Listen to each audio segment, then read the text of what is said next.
হাই friends, মই আয়ুষ ৰং চেনেলত সম্প্ৰচাৰিত হৈ থকা সূৰুজমুখী ধাৰাবাহিকখনৰ আজিৰ খণ্ডটো চাবলৈ বহুত বেছি ভাল লাগিব, কিয়নো আজিৰ খণ্ডটোত অনুস্মিতা ঘৰলৈ যাব আৰু তেতিয়া বিজয় অনুস্মিতাক তই মোৰ কথা নুশুনিলি বুলি ক'ব।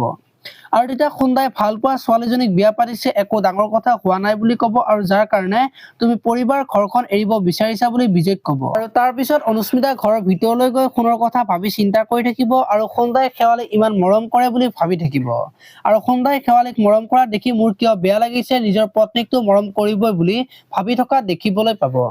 এইফালে আকৌ সোণে শেৱালীক ফুৰাবলৈ নিম বুলি কোৱাৰ কাৰণে শেৱালী ওলাই থাকিব, আৰু অনুস্মিতাই সেন্দুৰখিনি যে ধুনীয়াকৈ জিলিকি আছে বুলি কোৱাৰ কাৰণে আইনাত মুখখন চাই ভাবি থাকিব। আৰু সেইখিনি সময়তে পৰি আহিব আৰু ইমান সাজি কাচি কলৈ যোৱা বুলি সুধিব। আৰু তেতিয়া সোণে যে শেৱালীক ফুৰাবলৈ নিম বুলি কৈছে সেই কথাটো ক'ব, আৰু তেতিয়া পৰিয়ে ভালেই হৈছে বুলি কোৱা দেখিবলৈ পাব। এতিয়া বাৰু সোণে শেৱালীক ফুৰাবলৈ নিবনে দেখিবলৈ পাব আজিৰ খণ্ডটোত। আপোনালোকে সূৰুজমুখী ধাৰাবাহিকখন চাই কেনেকুৱা পায় কমেন্ট কৰি জনাব, আৰু যদি আপোনালোকে এতিয়ালৈকে চেনেলটো ছাবস্ক্ৰাইব কৰা নাই তেতিয়াহ'লে চেনেলটো ছাবস্ক্ৰাইব কৰি ভিডিঅ'টোত এটা লাইক কৰি দিব। ধন্যবাদ।